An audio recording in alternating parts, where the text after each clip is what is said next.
willing, Lord God, na makorek sa umagang ito. And I pray, touch every hearts, every lives, Lord, in this place. Kung meron man sa aming kalagitnaan, ng mga first time na nakadarating sa lugar na ito, Banal na Espiritu Santo, Ikaw ang kumilos, humipo sa kanilang puso.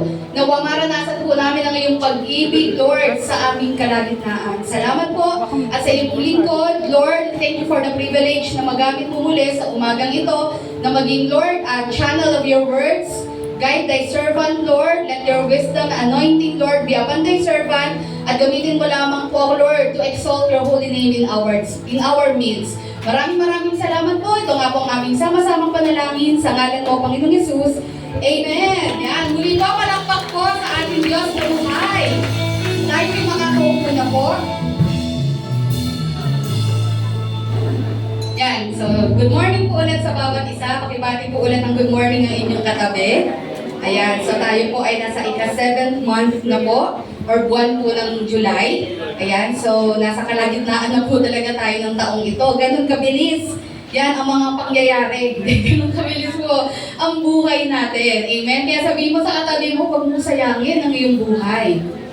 Ayan. So, let us ensure na ang buhay na ito ay talagang magamit natin sa purposes ng Panginoon. Amen?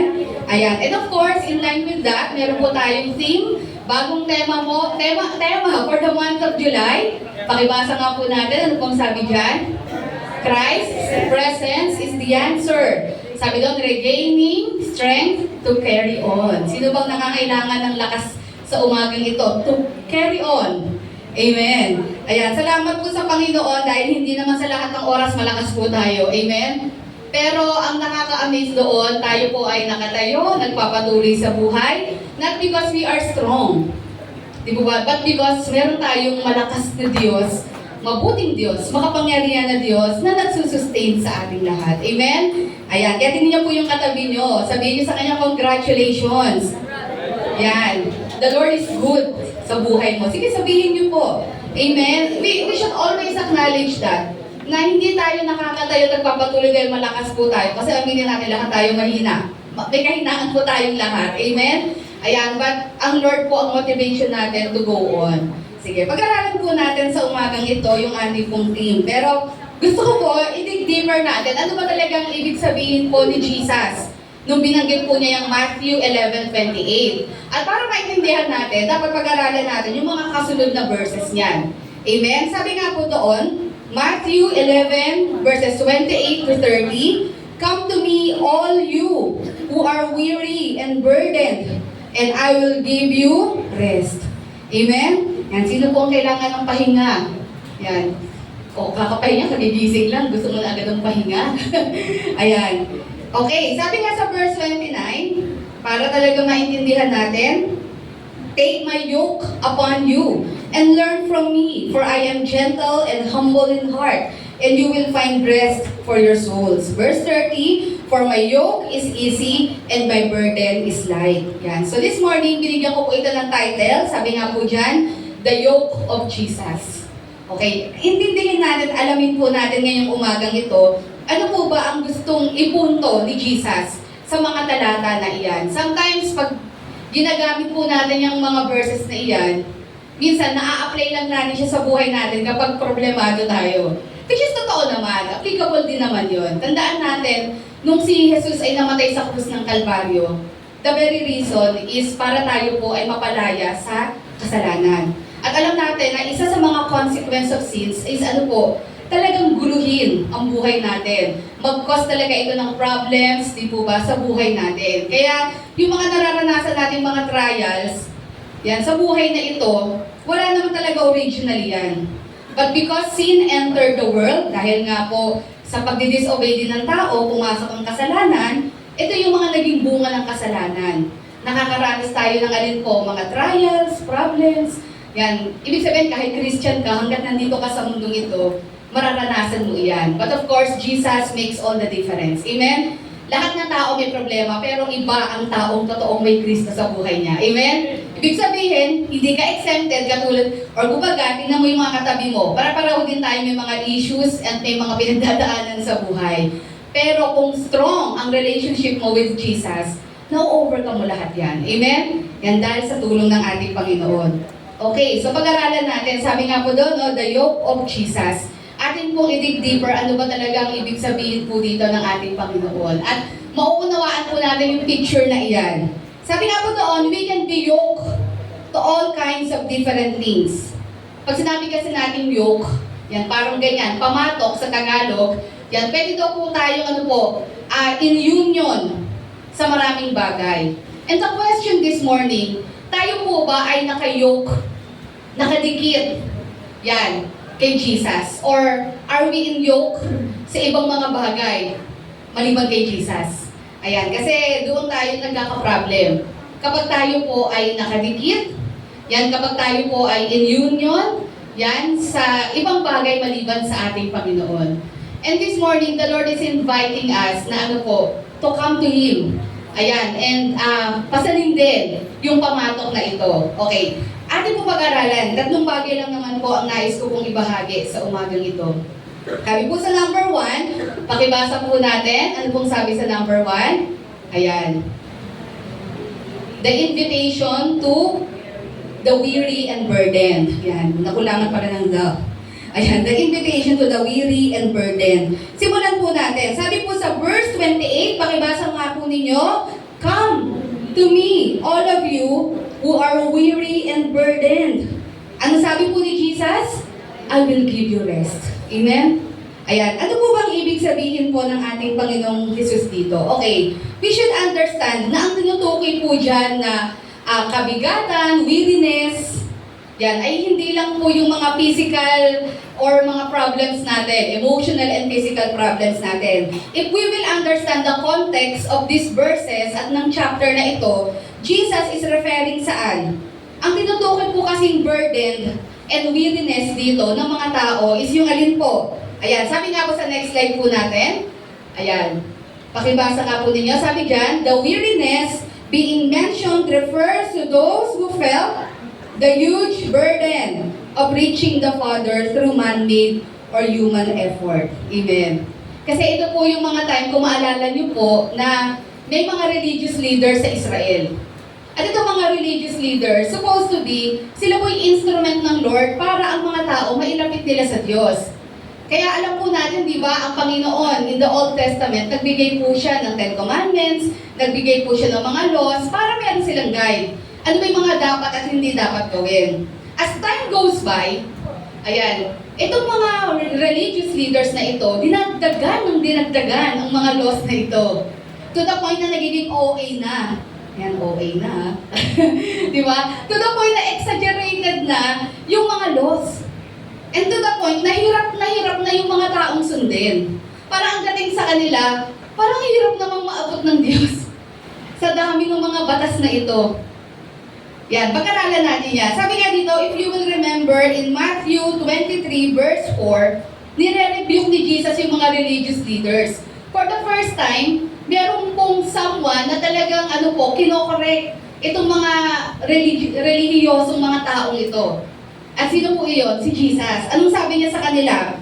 Matthew 23 verse 4, they tie up heavy, cumbersome loads and put them on other people's shoulders, but they themselves are not willing to lift a finger to move them. Nire-rebuke po ni Jesus yung mga religious leaders. Mahal po ni Jesus yung mga religious leaders. The problem is, na-exage nila yung law to the point na hindi na nila na-attract yung mga tao lumapit sa Diyos. Instead, ang nararamdaman ng mga tao ay alin po, ang hirap pala lumapit sa Diyos. Kasi hindi namin ma-comply, hindi namin magawa yung mga bagay na yan. Kaya sabi ni Jesus dito, nagbibigay lang kayo ng mabigat na pasanin. Sabi doon sa mga shoulders nila. Sabi doon, but they themselves, referring to the religious leaders, are not willing to lift a finger to move them. At hindi nyo man lang sila tinutulungan. Kumbaga, ang gusto nyo lang, bigyan sila ng pasanin, pahirapan sila, parang ipamukha sa kanila, kami, perfect kami, religious leaders, we comply with the law, kaya nga di ba nagpapasikat sila lagi, nagpe-pray sila sa corner of the street, tapos pinagmamalaki nila, they give their tithes, etc. Para ang dating, kami na-perfect namin yan. Tapos sa mga tao, ang dating, kayo hindi nyo na follow. Hindi nyo nasusunod ng Diyos. Para ang dating, mas angat kami compared sa inyo. Mas nalulugod ang Diyos sa amin kasi we live a holy and righteous life. Parang ganun yung dating ng mga religious leaders. Which is hindi natutuwa si Jesus. Sabi niya, supposed to be, kayo ay instrument para i-lead ang mga taong ito sa Diyos. Malaman nila na ang Diyos ay hindi mahirap lapitan. Na ang Diyos ay magaling lapitan. That if we will just confess our sins, He is faithful and just to forgive us. Amen? Na ibig sabihin, hindi naghahanap lang Lord ng someone na perfect. Kasi kahit anong gawin natin, wala namang haka-perfect sa atin. But God is looking for people na readily and willingly ina-admit na makasalanan siya. At alam niya, only Jesus ang kayang tumulong sa Kanya. Yun ang hinahanap ng Lord. Yun nagpapakumbaba. Pero hindi ito yung tinuturo ng mga religious leaders. Ang gusto ng mga, ang gusto ng mga religious leaders, magmukha silang angat, at ang mga tao o mga Israelites, magmukha silang belong sa kanila. Kaya nakita nyo kung ano-ano yung pinagagawa nila. Mali, parang ganun sila. Mali, parang ganun. Bawat gawin nila parang puro mali na lang. Yan, hindi yung nagagawa kung ano yung gusto ng Diyos. Kaya nakita nyo, ang talagang pinakamatinding ni-rebuke ni Jesus is the religious leaders. Kasi sabi niya, hindi nga kayo nag-lift ng finger para turuan o tulungan ng mga taong ito. Na supposed to be, you should guide them para ituro sa kanila kung sino ang Diyos. Upang mas mahalin nila at sambahin nila ang Diyos in spirit and in truth. But the thing is, pinahihirapan niyo sila. Ito po yung tinutukoy dito sa Matthew 11:28 na invitation ni Jesus. Come to me, all of you who are weary and heavily laden or burdened.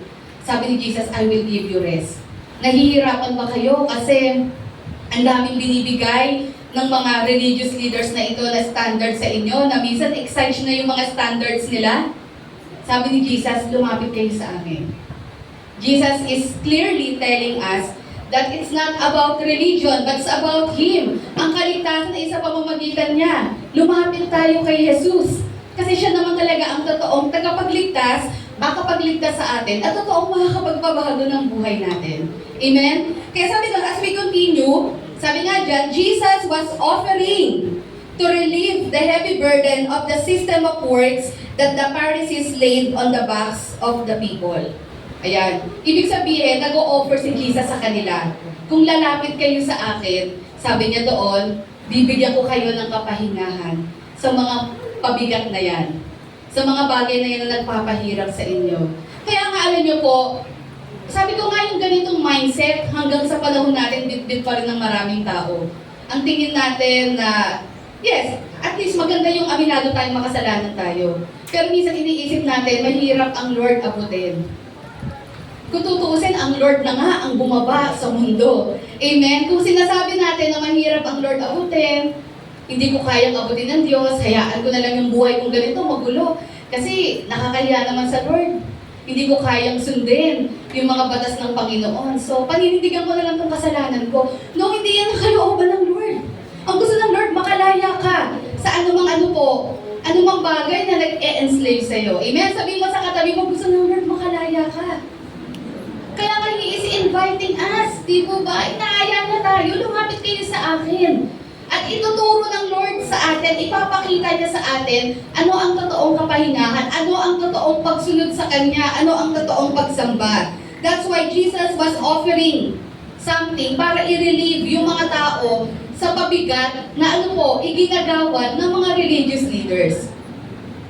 Kaya sabi ko nga po sa inyo kanina, di po ba, iniisip natin, deception ng kaaway yon, na mahirap lumapit sa Diyos, na kailangan maging mabuting tao muna ako bago ko umattend ng church. Kailan pa mangyayari yan? Mamamatay ka, hindi mangyayari yun. Ibig sabihin, kahit sino pa tayo, ano pa man ang nagawa natin, God knows gaano katindi ang kasalanan natin, come to Jesus now. Amen? Hindi natin kailangan sabihin, ayusin ko muna. Mali yun ha, ayusin ko muna yung buhay ko. Pag maayos sa buhay ko, saka ako a-attend ng gawain, saka ako magkukumit. No. Hindi naman po naparito si Jesus para sa mga matutuhid. Andito po siya para sa mga makasalanan. Tayong lahat yun. Amen? Kaya ibig sabihin, gaano pa kadumi, gaano pa kadilim ang ating buhay, ang sinasabi ng Lord ngayong umagang ito, come to me. Regardless of who you are, ano yung lifestyle mo, anong pinaggagawa mo, come to me. And let Jesus change you. Amen? Hayaan mo ang Lord ang talagang mag-take full control ng buhay mo at magbago sa buhay mo. Yun yung invitation niya. Balikan natin yung mga religious leaders. Ano ba naging problem? Sabi ko nga po sa inyo, ang naging problem po sa kanila, dinagdagan nila yung mga rules and regulations ng Lord. Amen? Example po dyan, yung Sabbath. Ito, isang magandang example. Diba? Sabi nga po doon, ang command ng Lord is, diba, when He created ang mundo, diba ba, yung ikapitong araw ay ano po, araw ng kapahingahan. Yan, para ano po, ano ang purpose ng Diyos? Bakit siya naglaan ng 7th day? Unang-una, para din sa atin yun. Na sinasabi ng Lord, magpahinga ka naman. Sabi mo nga sa katabi mo, baka masyado na stress eh. Di ba? Magpahinga ka naman. Sinasabi ng Lord, hindi all the time work. Matuto ka rin magpahinga. Kaya dami nagkakasakit sa atin, no? Okay naman yun. Gusto mo maging umunlad buhay mo. But take note, health is wealth. Di ba? Kahit ikaw mag-work yan, nagpapakapuyat ka. Ubus na dugo mo, kakapuyat mo kasi gusto mo kumita ng kumita. But at the end of the day, hindi mo pa rin para mapapakinabangan yung mga kinita mo. Mauubos na pala sa gamot. Mauubos na pala sa ospital, di ba? Ang point dito, bakit nagbigay ang Lord ng 7th day? Para magpahinga, para din sa atin yun. Sinasabi ng Lord, matuto ka rin tumigil muna. Tumigil ka, magpahinga ka. Amen? At the same time, ang tinutukoy na Sabbath rest dito ay ano po, bukod sa physical rest, ay ano po, ito yung magiging time mo na ano po, mag-meditate, magpasalamat sa Lord, ibalik sa Panginoon ang ano po, lahat ng papuri pagsamba. Amen? Ito yung time that you will concentrate. Di po ba? Sa ating Panginoon. Kaya nga kung tayo po naka-rest day, sa araw na ito ng linggo, sulitin talaga natin. For example, talagang wala ka namang gagawin at umattend ka ng first service, sulitin mo yan. Hindi yung nandito ka, iniisip mo pa rin yung mga, ay, paano yung project ko, paano yung thesis ko, yung mamaya na yan. Mag-concentrate ka muna, makinig ka muna, hayaan mo masaturate ka ng presence ng Lord. Amen? At yung mga yan, huwag ka mag-alala. Sasamahan, tulungan ka ng Lord dyan. Amen? Ang gusto ng Lord, huminga ka naman. Sabi mo nga sa katabi, huminga ka na, baka dinahin-nahin nga eh. Kasi nga sobrang busy. Diba? Parang minsan, hindi ako available, busy ako. Yung pagiging busy, hindi naman talaga nawawala yan. Akala mo, ikaw lang busy, lahat ng tao busy. Nasa sa iyo yan, how you manage your time wisely. Amen? And pangalawa, ano ba yung priorities mo? Speaks sa kabisihan mo. Kung busy ka dyan, it means yan yung ultimate priority mo. So, I believe na kaya mo naman i-manage yung time mo. Nasa iyo yan eh. Depende sa iyo yan. So, kung rest day mo ngayon, mamaya mo na isipin yan. Diba? Tapusin mo muna, makinig ka, and just allow the Lord to refresh you. Amen? Hindi ka pa ba napagod? 6 na araw, stress na stress ka na? Gusto mo pa 7 araw, nasa church ka, stress ka pa rin? Diba? Pahinga ka naman. Hayaan mong i-restore at i-refresh ka ng Lord. Tandaan mo, Lunes na naman bukas. At marami ka na mga magdadaanan. So, kailangan natin ma-restore. Amen? Pero hindi lang every Sunday yan, ha? Kaya nga nagde-devotion tayo every day, eh. Ibig sabihin, kaya tayong i-restore at i-refresh ng Lord every day. Amen? Ayan. Sabi nga po doon, anong ginawa po ng ng mga Pariseyo? Dumating sa point, in-exaggerate po nila itong Sabat. Anong ginawa nila? Kung maalala niyo po, may instance na pinagaling si Jesus na may sakit, yung lumpo. Di po ba? At ginawa yun ni Jesus during the Sabbath day. Sinasadya ni Jesus yon. Meron siyang gustong ituro sa mga taong ito. Anong sabi ni Jesus? Get up, take up your mat, and walk. You are already healed. Ano pong ginawa nung lumpo na yon na nagtiwala sa Lord? Siya po ay bumangon, binitbit niya yung kanyang mat or banig, at naglakad siya. Ano yung naging reaction ng mga religious leaders? Diba? Nagulat sila at nagalit sila. Bawal yan. Hindi mo dapat binibitbit ang banig mo kasi Sabbath day ngayon. Ang dating kasi noong araw, kapag Sabbath, ito yung exaggeration na ginawa ng mga religious leaders. Bawal kang mag-move ng anumang bagay from one point to another. Kunyari, itong Bible ko, minove ko dito. Oy, na-violate ko ng Sabbath. O diba? Dumating sila sa point na medyo OA na sila. Na-excite na sila masyado. Diba? Itong pulpit, pag inusog ko yan, oops, Sabat day ngayon, na-violate mo ang law, may kasalanan ka sa Diyos. Diba? So imagine niyo po yung mga tao na parang lahat ng gawin ko, may kasalanan ako. Diba? Kaya nga, ganun sila ka-burden ganun sila ka-problemado. Kaya yung pinagaling na ito, imagine, for how many years, lumpo siya, hindi siya makalakad. Then all of a sudden, dumating si Jesus, pinagaling siya. Anong ginawa niya? Anong ginawa sa kanya? Di ba dapat matuwa yung mga religious leaders na itong kaawa-awang taong itong hindi makalakad, finally, nakalakad na. Pero hindi. Saan sila nag-focus? Bakit bitbit mo yung banig? Bawal yan. Sabat ngayon. Di ba? Parang kinondem mo siya. May kasalanan ka. Yun. Ganun sila ka-OA noon. Dumating sa punto na tinake nila yung sabat na parang kulang na lang sabihin nila, huwag ka na gumalaw, maupo ka lang dyan. Di ba? Parang gano'n ang gusto nilang mangyari. Kaya isipin niyo po kung gaano ka-burden yung mga tao. Ano pa po? They cannot harvest during Sabbath. Totoo naman, kasi ang harvest kasi, pagtatrabaho yan eh. Di ba sabi nga ng Lord, tama na muna. Kasi syempre, agricultural sila eh. So, wag muna kayong mag-harvest. Ayan. Ito parang day off nyo to. O yun. Magpahinga kayo.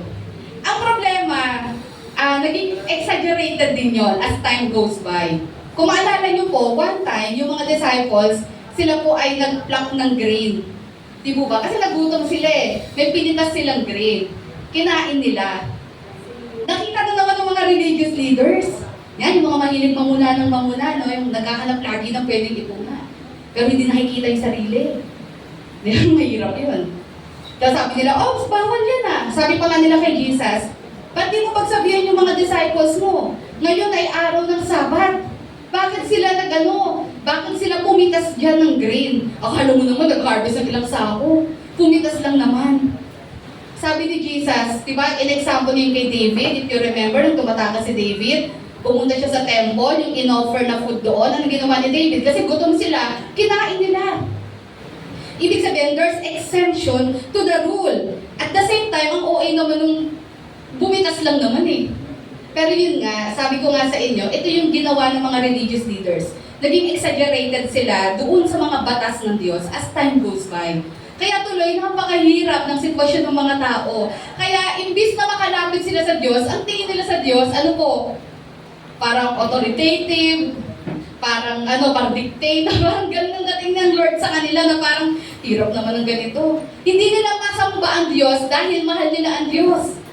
Sinasamba nila ang Diyos kasi takot sila na baka sabihan na naman sila na, oh, mali yan, may kasalanan ka na naman. Para bang nag-iipon ng puntos, 3 points ka na, o 1,000 points ka na ngayong araw na ito. Kaya isipin niyo po, hindi nila ma-worship ang Lord. Hindi nila maibigay yung pagsamba na galing sa puso dahil mas nangingibabaw yung yung takot sa kanila, mas nangingibabaw yung basta masunod na lang. At ito yung gustong i-correct ng Lord sa kanila. Yung nasabi ko po sa inyo, parang ang gustong sabihin, parang ang dating sa mga ito, sa mga taong ito, na parang ang hirap lumapit sa Lord. Di ba? Parang kahit ibigay ko yung best ko, but I guess my best wasn't good enough. Di ba? Parang ganun yung dating eh. Parang kahit anong gawin ko, parang laging may mali. Yun yung nararamdaman nila.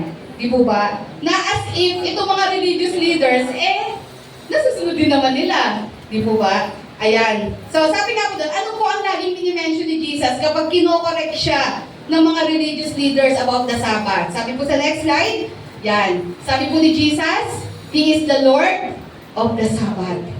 Ibig sabihin, He is our Sabbath rest. Ang sabi po ni Jesus dito, I am the Lord of the Sabbath. Anong ibig sabihin po ni Jesus dito? Luke chapter 6 verse 5, and He said to them, the Son of Man is the Lord of the Sabbath. Ito yung time na sinabi ko, pumitas yung mga disciples ng grain. Kasi nga nagutom sila eh. Tapos pinagsabihan siya. Pinagsabihan si Jesus ng mga religious leaders. Pagsabihan mo nga yung mga disciples mo, bawal mag-harvest. Ayan, kala mo naman kung gaano karami, pumitas lang naman. Diba? At sabi po ni Jesus sa kanila, I am the Lord of the Sabbath. Ano bang ibig sabihin ni Jesus nung sinabi niya yan? Unang-una, sinasabi ni Jesus, I have authority to do what I want, regardless kung ano yung panahon. Because He is the Creator, and we are just His creations. Amen? Pinapakita dito ni Jesus yung deity niya, na Diyos siya. Nung sinabi niya He is the Lord of the Sabbath, pinapakita niya dito na ako ay mas higit sa Sabbath. Because in the first place, I am the one who created the Sabbath. Because He is the Creator. He is God na nagkatawang tao. Amen. Therefore, may authority siya over Sabbath. Amen. Besides, yung mga bagay naman na ginagawa ni Jesus ay hindi naman talaga yung violation na nag-harvest. In fact, during the Sabbath, nagpagaling pa nga si Jesus. Diba? Ano bang hinahanap ng Lord? Diba sabi ng Panginoon, mas mainam ang alin po. Diba ba? Yung ang tinuturo sa atin ni Jesus is yung pag-ibig sa Diyos at pag-ibig sa kapwa. And when we do that, we fulfill the law of God. Nakumpleto mo yung batas ng Diyos. Ibig sabihin, minsan hindi masyadong by the book. Di ba? Sometimes, di ba, kailangan mo rin gawin ang mga bagay na ito. Ayan, kung alam mo ito yung makakatulong sa kapwa mo at makakapagbigay ng kaluguran sa Lord. At alam nyo, yun nga, tulad ng pinagaling ni Jesus na may sakit or lungkot, wala namang masama doon kasi hindi naman pagtatrabaho ang pagbuhat ng banig. Di ba? Ang tinutukoy po ni Jesus doon is trabaho literal. Ibig sabihin, sa mga Israelites, Sabbath day ngayon, pero nag-work ka pa rin. Gusto ko sa yung mamon eh. Di ba? Ang point ni Jesus doon, hindi yun. Hindi naman nagtatrabaho yung tao. Binitbit niya yung balik niya kasi inutos ko. Kasi magaling na siya. Amen? Yan. Sabi nga doon, as the Lord of the Sabbath, Jesus had the right, He has the power and authority to dispense it in any way He please. Amen? And let us remember, when Jesus died on the cross, ayan, natapos na po yung po. Diba? Nung pagkamatay ni Jesus sa krus ng Kalbaryo, it means na fulfill na ni Jesus ang pagsunod sa batas ng Diyos na hindi natin kayang sundin. Kaya nga siya namatay doon namatay siya para sa atin. Kasi ang requirement ng Lord para tayo pumunta sa langit ay kailangan 100% perfection. Hindi naman natin kayang gawin yon. That's why Jesus, our God, nagkatawang tao, naparito sa mundo, He gave His life. Bago nangyari yon, nabuhay siya sa mundo, never siyang nagkasala, bagamat nagkatawang tao siya, upang ma-perfect niya yung law na nare-require sa atin. He died on the cross, wala siyang kasalanan, tayo ang may kasalanan, para ang sino mang manampalataya sa Kanya, maniwala sa Kanya, ay hindi mapahamak, kundi magkaroon ng buhay na walang hanggan. Ibig sabihin, kung makasalanan tayong lahat, meron tayong pag-asa ng kaligtasan ng buhay na walang hanggan, ng eternal life, sa pamamagitan ng pagtitiwala natin kay Jesus. Amen? Pagsusurrender natin ng buhay natin sa ating Panginoon. And let the Lord change us along the way. Ang Lord ang magbabago sa ating mga buhay. Amen? Ayan, sabi nga po doon, yan, first of all, we cannot pay off sin. Ayan, on our own. Hindi po natin kayang bayaran ang kasalanan sa sarili natin. Kasi ito yung sinasabi ng mga religious leaders. Kailangan gawin nyo ito, gawin nyo yan. Parang para malugod ang Lord sa inyo, kailangan maka-earn kayo ng points sa Diyos. So you have to do this. 1, 2, 3. Yan. Kailangan wala kayong ma-miss out dyan. Kasi yun yung definition ng sin may na-miss out ka. So the moment na may na-miss out ka dyan, di nagkasala na. So hindi na po qualified. Kung magbabase po ang Lord sa mga gawa natin, wala sa ating papasa sa Diyos. Bagsak po tayong lahat. Impyerno po tayong lahat. Kung magbabase ang Lord sa mga gawa natin. Pero yun nga po, that's the reason why He gave His own Son, Jesus Christ. Kasi wala tayo, hopeless case tayo. We need a Savior. Na mag-aalay ng buhay para sa atin at para makalaya tayo sa kasalanan at mabago ang buhay natin. Because we cannot pay off sin on our own. And secondly, we can never reach the Father on our own or our works because our works are insufficient. Hindi natin kayang maabot ang Diyos Ama sa pamamagitan ng paggawa natin. Ito yung kinokorek niya na gustong gawin ng mga religious leaders. Pinaghihirapan nila yung mga tao. Na sinasabi nila, gusto nyo mapalapit kayo sa Diyos, dapat sundin nyo ito. Pati yung mga exaggerated and yung mga dinagdag nilang mga batas. Diba? Pag hindi nyo ginawa yan, hindi kayo makakalapit sa Diyos. Sinasabi ng Panginoon sa kanila na kahit anong gawin nyo, hindi nyo naman magagawa talaga yan. That's why Jesus, He is inviting us to come to Him. Amen? Inaanyaya tayo ng Lord, lumapit kayo sa akin. Ako yung kailangan nyo. Amen? Ang gusto ng Lord, kung susunod tayo sa patakaran ng Diyos, of course, may mga patakaran ng Diyos dapat nating sundin. Pero ayaw ng Lord na sumusunod tayo out of fear or dahil Kasi gusto natin mag-earn lang ng points. Ang gusto ng Lord, pag sumunod tayo sa Kanya, it's because we love Him. Mahal natin siya. And nakikita natin that He is God, worthy of praise and adoration. Sabi doon, the root cause of all this weariness and burden is sin. Next slide po natin. Ito po ang root cause po ng lahat ng yan, kasalanan. Bakit ba may ganitong pabigat o kabigatan tayo? Dahil nga po sa kasalanan. And so, Jesus is inviting us to come to Him so that we can experience rest from the deadly effects of sin and the consequences of sin. Kaya nung sinabi po ni Jesus na come to me, hindi namimili ang Lord. Nung sinabi niyang come to me, hindi sinasabi ng Lord sa religion ka lumapit, sa doktrina ka lumapit. Sabi ni Jesus, sa Kanya tayo lumapit. Amen? Because ang makakapagligtas sa atin, walang iba kundi si Jesus. Amen? Not religion, but I'm not saying masama ang religion. Religion can be our passageway papunta sa Lord. Di po ba? Dalawa lang yan. Either ma-burden ka, or ang religion maging instrumento ng Lord para makilala mo si Jesus. Pero ang point ni Jesus dito, lumapit tayo sa Kanya. Amen? Come to me. Yan. Ito ay personal invitation. Sabihin niyo po, personal invitation. Kasi ang kaligtasan, personal yan. Amen? Hindi po yan by group, by family.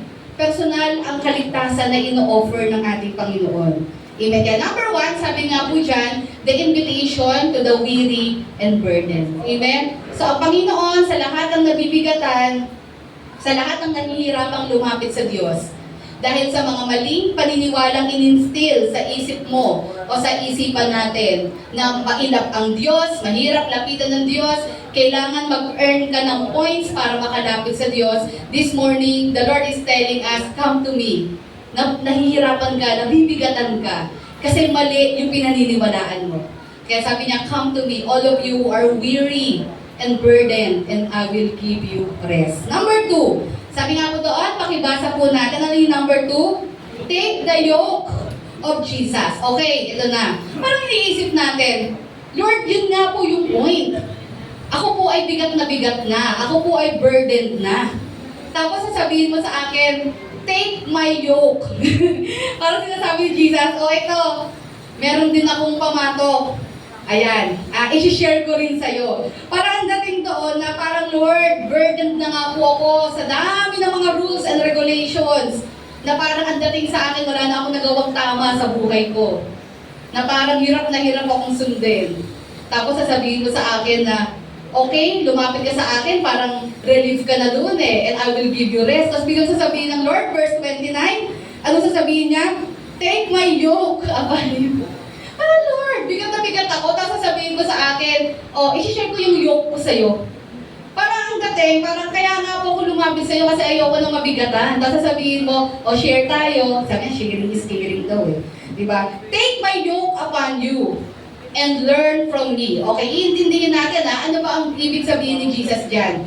For I am gentle and humble in heart. Okay, and sabi din sa verse 30b, ano sabi niya doon? For my yoke, pakibasa niyo po, is easy, and my burden is light. Sinabi ni Jesus, lumapit kayo sa akin, nai-stress kayo sa mga religious leaders na yan, di ba? So, lumapit kayo sa akin, bibigyan ko yun ng kapahingahan. And sa sobrang excited po, sabi ng Lord, but may yoke din ako. At i-share ko sa inyo. Okay, intindihin natin. Ano bang ibig sabihin dyan? Sabi nga doon, when we come to Jesus, there is still yoke. May yoke pa rin. Meron pa ring burden. Yes, sabi doon, there's still yoke to carry, but we are not alone, and it is much lighter and easier. Meron pa rin pamatok.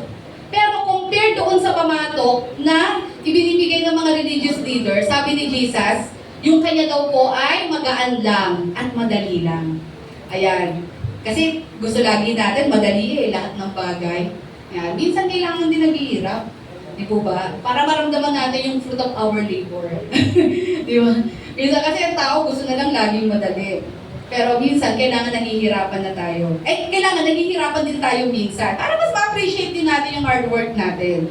Sabi nga doon, ibig sabihin ni Jesus, yung load niya, yung burden niya or pamatok niya, mas madali compared doon sa mga pinagagawa o o inuutos ng mga religious leaders sa kanila. Okay, ano ba yung tinutukoy ni Jesus na yoke? Yoke na sinasabi niya sa mga disciples or sa mga tao na isi-share ko rin sa inyo. Nabitbitin niyo rin itong yoke na ito. Sabi nga doon, the burden that Jesus speaks of refers to what He expects of His followers. Basahin niyo po, ano sabi sa verse 29? Take my yoke upon you and, ano sabi sa kasunod? And learn from me. Ibig sabihin, anong point ni Jesus dyan? Anong pagkakaiba niyan doon sa pamatok na nanggagaling sa mga religious leaders during those times? Ang sinasabi ni Jesus dito ay ano po? Ang tinutukoy niyang pamatok dito, yung pagsunod sa kanyang mga commandments. Ibig sabihin, kaya nakita niyo sabi ni Jesus, no? Take my yoke upon you and learn from me. Ibig sabihin, nag-aanyaya si Jesus sa mga taong ito na maging tagasunod niya, maging disciples niya. At ang gusto ni Jesus, ituro sa kanila ang mga dapat nilang gawin. Ibig sabihin, kailangan niyo pa rin sumunod sa mga commandments. Kailangan niyo pa rin sumunod sa mga teachings. But this time, sabi niya dito, yung pagsunod niyo is hindi kasing hirap ng pinagawa sa inyo ng mga religious leaders. Bakit? Kasi ituturo ng Lord sa kanila ang pagsunod, nagdulot ng pag-ibig sa Diyos. Amen? Ibig sabihin, sa umagang ito, ba't ka ba sumusunod sa Lord? Kasi takot ka lang ma-impyerno? Kaya ka natatakot kang hindi ka i-bless ng Lord, kaya ka lang sumusunod sa Kanya? Siyempre, maling motibo yon. Bakit tayo sumusunod sa Lord? Bakit tayo nag-o-obey sa Kanya? Kasi mahal natin siya. We know He is God. At alam natin, lahat ng mga sinasabi niya ay tama at dapat natin sundin bilang mga taglingkod niya. Amen? Yun ang hinahanap ng Lord sa atin. Na sumusunod tayo sa Kanya out of love. Sabi niyo nga po, love. Kaya nga sabi po ni John, di ba ba, in 1 John chapter 5 verse 3, loving God means keeping His commandments. Ano sabi po sa 1 John 5:3? And His commandments are not burdensome. Amen? Sabi doon, ang pag-ibig sa Diyos ay pagsunod sa Kanyang mga batas. Ibig sabihin, akala natin, pag susunod tayo kay Jesus, hayahay na. Okay na. Rest kasi eh. Ibig sabihin, hindi na ako mamroblema sa mga set of rules na binibigay ng religious leaders. No. Yung ibang rules doon, okay yun. Wag lang yung mga exaggeration, yung mga exaggerated na rules, or yung mga dinagdag, or mga man-made rules. Pero yung mga rules na yan, applicable pa rin yan. Yung mga rules na binanggit in the Old Testament, pwede pa rin natin gamitin yan at sundin pa rin natin yan. Amen? Kasi pwedeng mag-serve yan na guide sa buhay natin, sa mga bagay na dapat natin gawin. Pero yun nga, ang sinasabi ng Lord dito na dapat hindi mo maramdaman na mabigat sumunod sa Diyos. Kasi pag ganyan, ibig sabihin, hindi mo pa na-experience yung rest ni Jesus. Kapag para sa iyo, ang pagsunod sa Diyos ay mabigat, kabigatan, napipilitan ka, para kang nire-restrict, tinatali ka, kinukulong ka, ibig sabihin, wala ka pa talaga doon sa rest ni Jesus. Para ka pa rin nakatali doon sa mga religious leaders. Kaya nga this morning, i-assess po natin, bakit pa ako sumusunod kay Jesus? Bakit ko ginagawa ng devotion ako? Bakit ako umaattend ng church? Is it because I love God? Or ginagawa ko lang to kasi takot lang akong hindi ako i-bless ng Lord. Ayoko kasi may impyerno. Tapos nararamdaman mo ba pag may mga bagay na hindi dapat gawin? Nakakaramdam ka ba na dami-dami namang mali, ang dami-dami namang hindi pwedeng gawin? Yung parang feeling mo, tinatali ka, nire-restrict ka, kinukulong ka. Ibig sabihin, nagiging burdensome sa'yo ang commandments ng Lord. Therefore, wala pa sa'yo ang rest ni Jesus. Hanggang ngayon, nakatali ka pa rin saan? Meron ka pa rin stronghold sa buhay mo. Kailangan mong makalaya dyan. Dapat lahat ng ginagawa natin sa Lord with all of our hearts. Hindi dahil tinulak ka, pinilit ka. Sabi kasi ng nanay ko, mag-commit ako. Sabi kasi ng asawa ko, mag-commit ako. Sabi kasi ng ganito, hindi naman yan ang ano mo eh. Hindi naman yan ang Panginoon mo eh. Si Jesus ang Panginoon natin. At dapat lahat ng gagawin natin is motivated ng pagmamahal natin sa Kanya. Amen? Kaya ito yung sinasabi na Lord, ito yung sinasabi niya, take my yoke upon you and learn from me. Kasi sinasabi niya, for I am gentle and humble in heart. meron ka pa rin yoke. Natural, susunod ka pa rin sa batas ng Diyos. Pero nga, sabi niya dito, but compared to the religious leaders, he is gentle and humble in heart. Hindi natin mararamdaman yung pagka-dictator ng Diyos, kundi mararamdaman natin ang pagmamahal ng Diyos sa atin. Na every time we follow these commands, not because gusto ng Lord na na maging diktador sa atin, kontrolin tayo. Kundi nararamdaman natin, kaya lang ng Lord gustong sundin natin to because alam niyang ito yung makakabuti para sa atin. Amen? Kasi tandaan natin, kahit hindi natin sundin ng Lord, wala namang mawawala sa Diyos. Amen? Kung wala kang pakialam sa Lord at ayaw mong sumunod sa Lord, walang kawalan sa Lord yun. He will remain God. He is self-sufficient. Mananatili siyang Diyos. Kahit walang gustong sumamba sa Kanya, Diyos pa rin siya. Pero tayo mga tao, marami ang mawawala sa atin when we chose na talikuran ng Diyos sa buhay natin. Remember, when Jesus gave, or when God gave all these commandments, hindi para kahirapan tayo. In fact, para pagaanin ang buhay natin at para itama tayo. Kasi alam ng Lord, pag pinili natin ang maling landas, sino rin ang magsasuffer? Tayo. Amen? Hindi naman ang Lord eh. Hindi magsasuffer ang Lord, tayo. Kaya sa pagmamahal ng Lord, di ba, ibinigay niya ang mga commandments na to, ang mga laws na ito, ang mga teachings na ito, ang salita niya, para sundin natin ng may pagmamahal, sundin ng buong puso, at ma-realize natin, ito ay love letter ng Lord sa akin kasi mahal niya ako, ayaw niya ako mapahamak. Hindi yung, babasa na naman ako ngayon, magde-devotion daw. Kailangan magbasa ng devotion, a-attend na naman ako ngayon. Hindi yun yung gusto ng Lord. Ang gusto niya lahat ng ginagawa natin buong puso. Kasi kilala natin siya at mahal natin siya. Amen? Ayan, sabi nga po doon, ano ba yung ibig sabihin ng yoke? Alam niyo po, ayan, hindi man po ako farmer, pinag-aralan ko lang. Yan, sino po dito yung mga naka-experience yan? Kasi ngayon, high-tech na eh. Diba? Pag nag-aararo, noong araw, especially nung time nila, talagang animals ang ginagamit nila, yung ox. Tapos, pag sila nag-aararo o flowing, dalawang ox yan. So usually, ito po ay composed ng isang matandang ox or mature ox, ika nga experyensadong ox, eksperyensado na sa pag-aararo, at isang batang ox. Yan. Parang may OJT. Parang gano'n. Di ba? Parang gano'n yan. Gano'n ang ginagawa nila. Hindi pwedeng parehong bata. Walang alam yan. Hindi naman basta naglalakad-lakad yan, tsaka mabigat yung pamatok. Ang mangyayari dyan, dalawang ox, ipapatong sa kanila yung pabigat na yan, hihilain nila yan para mag-araro. Di ba? So, composed po yan ng isang matanda at mature na ox, at isang bagong-bago at batang ox. Yan. So, kaya nga, di ba sabi ni Jesus, take my yoke upon you and learn from me. Pagpapakita iyo na si Jesus, siya yung mature, at ite-disciple niya tayo ng mas bata. Bitbitin niyo rin yung yoke ko, yung pamatok ko. Tuturuan ko kayo ng dapat yung gawin. Tuturuan ko kayo ng tamang pagsamba. Tuturo ko sa inyo ang tamang pagsunod na hindi kayo nakakaramdam ng kabigatan. Amen? Ayan. So, kaya when Jesus said, take my yoke upon you, He is welcoming us na maging followers and disciples niya. Amen? Kaya sabi nga doon, ano ba yung yoke ng religious leaders? Sabi nga dyan, the yoke of the religious leaders is self-righteousness and legalism. Kaya nabigat na bigat sila eh. Kasi ito po yung talagang literal na pamatok. Literal na mabigat. Kasi ang tinuturo ng mga religious leaders, kung gusto mong kalugdan ka ng Diyos, kailangan you should earn your points. Diba? Kailangan bawat mga activities na ganito, kailangan pumupuntos ka, kailangan 3 points to, ito 5 points to. Parang laro, para if you want to win, if you want to earn your way to heaven, kailangan magsikap ka. Self-righteousness and legalism. Na kailangan masunod mo bawat nakalagay sa law, pati yung mga man-made rules na gawa na lang nila, na hindi naman talaga sinabi ng Lord, ay gusto nila masunod ng mga tao. Kaya ito yung dahilan kung bakit bigat na bigat ang mga tao noon. Kasi hindi nila masunod.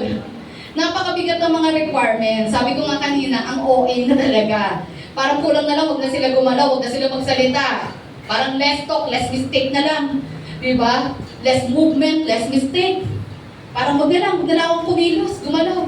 Bawat kibot ko, kasalanan. Parang ganon. Parang ganon yun eh. Ito yung pamatok ng religious leaders.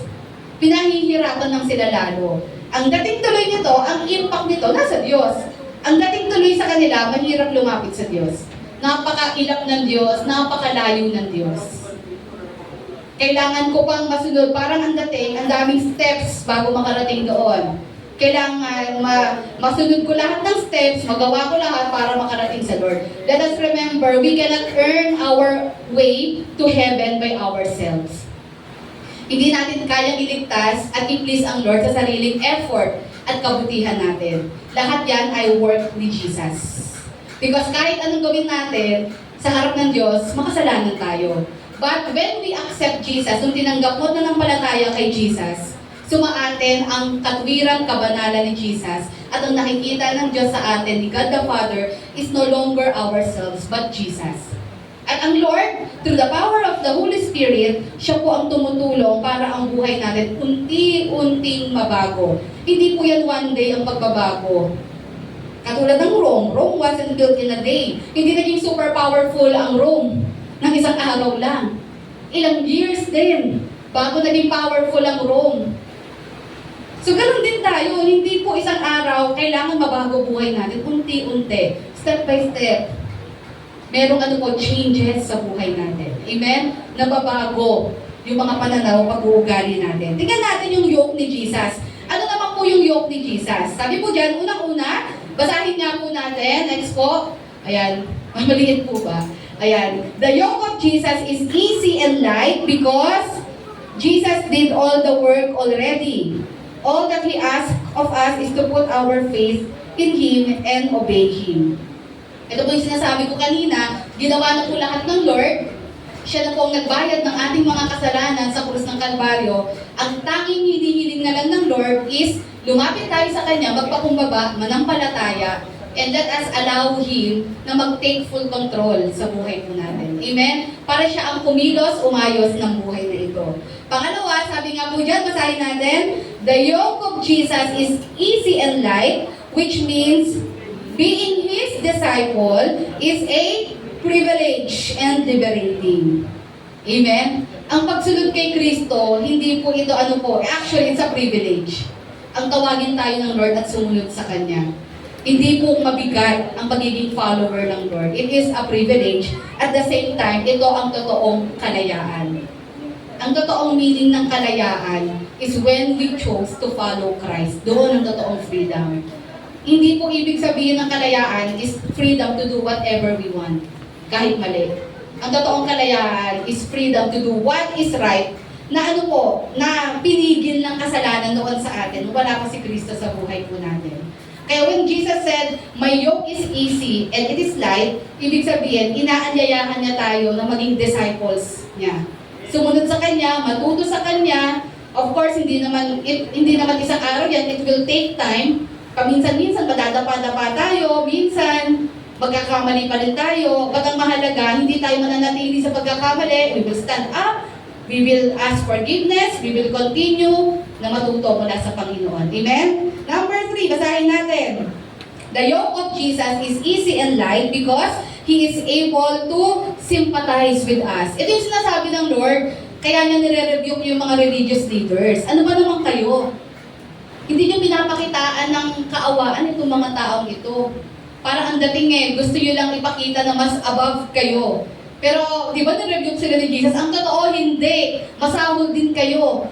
Sabi ni Jesus, para kayong para kayong whitewashed tomb. Pero ang totoo, puro kalansay lang ang nasa loob nyo. Grabing review ni Jesus yan, no? Ang dating nun, mga hipokrito kayo. Pinaghihirapan nyo ang mga tao. Minsan, gawa nyo na lang yung mga rules na yan.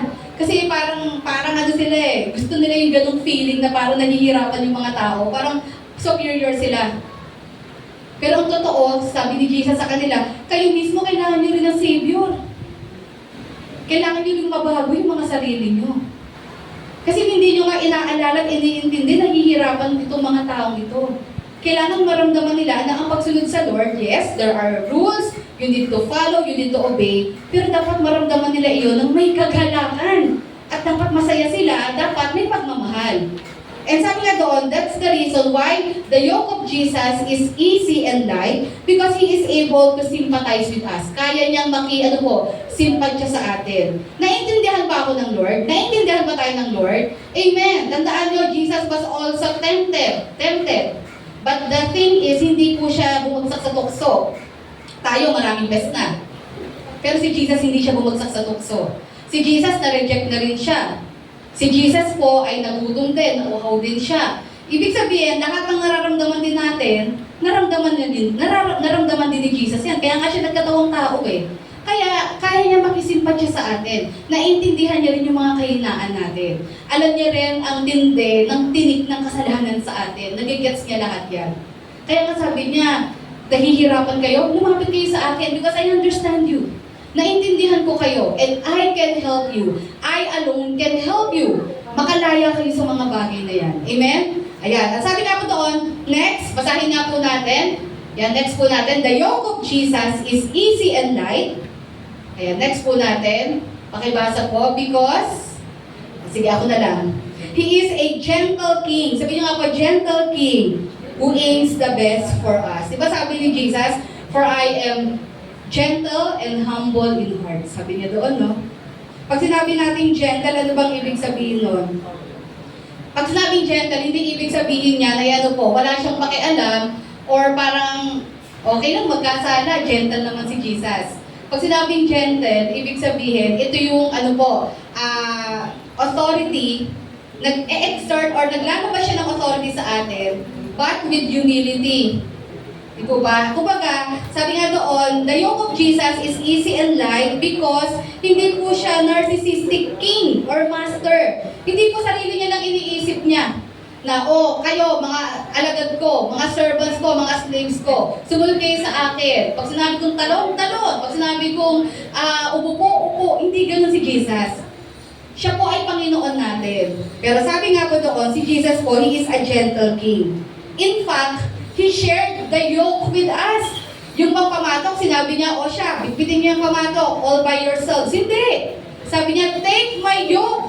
Parang yung picture na yan, no? Ibig sabihin, huwag kayong mag-alala, sasamahan ko kayo. Diba? What a great leader. What a great king. Ibig sabihin, sa lahat ng hamon niyo sa buhay, kasama niyo ako. Kaya niyong mapagtagumpayan lahat ng tukso, kasalanan, bisyo sa buhay niyo, kaya niyo ma-overcome yan because kasama niyo ako. You just have to trust in me. You just have to follow me. Amen? Sabi niya, my yoke is easy and light kasi hindi ka nag-iisa. Kasama niyo ako. Amen. At sabi doon, the yoke of Jesus is easy and light because He already carried the heavy yoke of sin. Actually, wala na nga tayong nararamdamang kabigatan. Bakit? Ang atin na lang role is to follow His commands. Pero lahat yan, si Jesus na gumawa. Ito yung pinakamatindi, yung last. Bakit magaan na lang at madali na lang ang pamatok ni Jesus? Kasi si Jesus na talaga ang totoong bunitpit ng totoong kabigatan natin. Ano yon? Kasalanan. When Jesus Christ died at the cross of Calvary, He literally, brought the cross. Napakabigat. Di po ba? At binitbit niya ang sala ng sanlibutan. Binitbit niya na yung pinakamabigat na pamatok. Ibig sabihin, binitbit niya na po yung kasalanan sa buhay natin. Kaya nga po, everything is easy and light when we follow Jesus. Kasi ginawa niya na ang lahat. All we need to do is to just follow and trust Him sa buhay po natin. Hindi mo na kailangan bayaran ng kasalanan mo kasi ginawa niya na yun. Ang kailangan lang natin gawin, maniwala at manampalataya sa Kanya. Okay, last, number 3, sabi nga po dyan, basahin po natin. Yan, number 3, sabi nga po doon, next slide po natin. Ayan, the yoke of Jesus leads us to true rest. Ayan, number 3 na po tayo. Ayan, sabi nga po doon, and you will find rest for your souls. Verse 30b. Sabi dito ni Jesus, no? Come to me, all of you who are weary and burdened, I will give you rest. Take my yoke upon you and learn from me, for I am humble and gentle in heart. Ang sabi niya doon, and you will find rest for your souls. Amen? Mararamdaman niyo po yung kapahingahan, di po ba, sa inyong mga kaluluwa. Pag-aralan natin yan. Sabi doon, ibig sabihin, hindi lang po si Jesus nag-o-offer ng physical rest. Kasi hindi naman talaga ito yung kailangan. Kasi kung pagod ka lang physically, matulog ka. Diba? Kumain ka, matulog ka. Yun ang dapat mong gawin para ma-restore ka.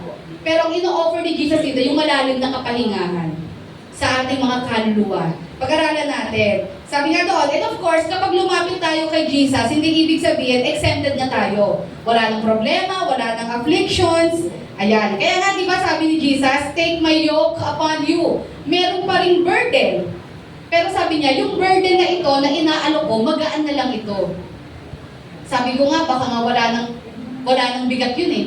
Kasi na kay Jesus na lahat eh. Tama po ba? Nasa Kanya na lahat eh. Ibig sabihin, hindi dapat kabigatan sa atin yung yoke na ino-offer niya, which is sumunod sa mga commandments niya. Kasi dapat ginagawa mo yan ng masaya ka at ang may pagmamahal sa Kanya. Yan. Sabi doon, tatlong bagay. Ano ba yung kapahingahan na ino-offer ni Jesus? Pakibasa natin. The rest that Jesus gives is for us to have, una, next, balik po tayo, to have peace with God. Kaya ito po yung pinakauna sa lahat. Kailangan magkaroon muna tayo ng kapayapaan sa ating Panginoon. Anong sabi sa Colossians 1? Once you were alienated from God and were enemies in your minds because of your evil behavior. Tayo daw po noon ay kaaway ng Diyos dahil sa ating kasalanan. But now, He has reconciled you by Christ's physical body through death to present you holy in His sight, without blemish and free from accusation. Amen? Ito po yun eh.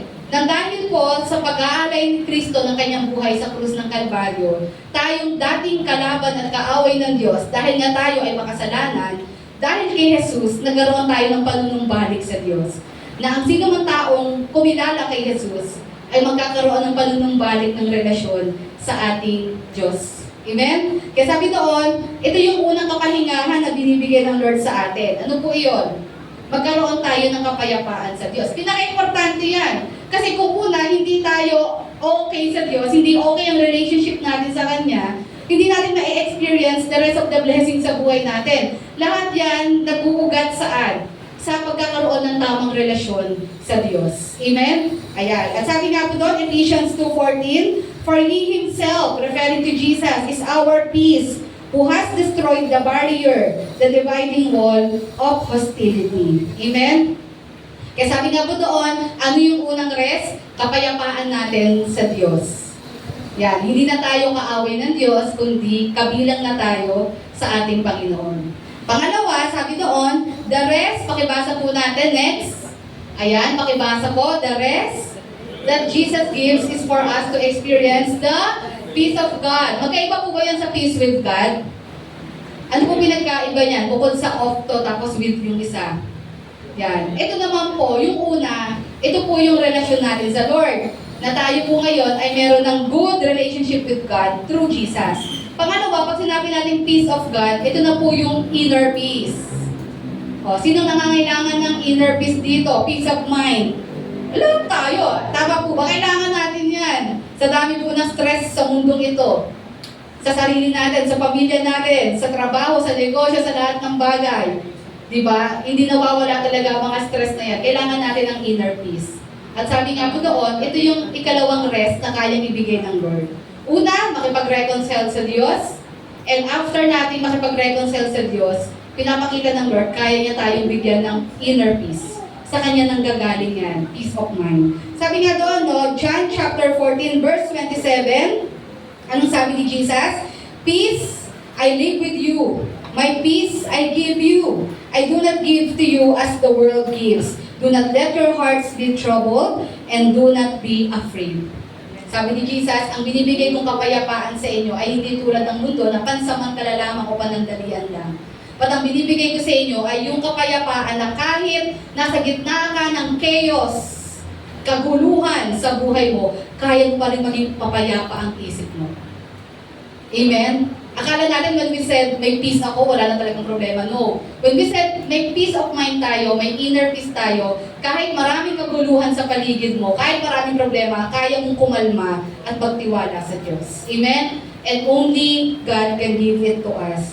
Sabi nga po doon, Philippians 4:7, and the peace, basahin nyo nga po, and the peace of God, which transcends all understanding, will guard your hearts and your minds in Christ Jesus. Hindi maipaliwanag na kapayapaan na nanggagaling sa ating Panginoon. And last, sabi nga po dyan, pakibasa natin, the rest that Jesus gives is the assurance that we can obey because He is empowering us through the Spirit. Ibig sabihin, yung sinasabi ni Jesus na take my yoke, kaya ko ba? Kaya ko bang sumunod sa mga batas?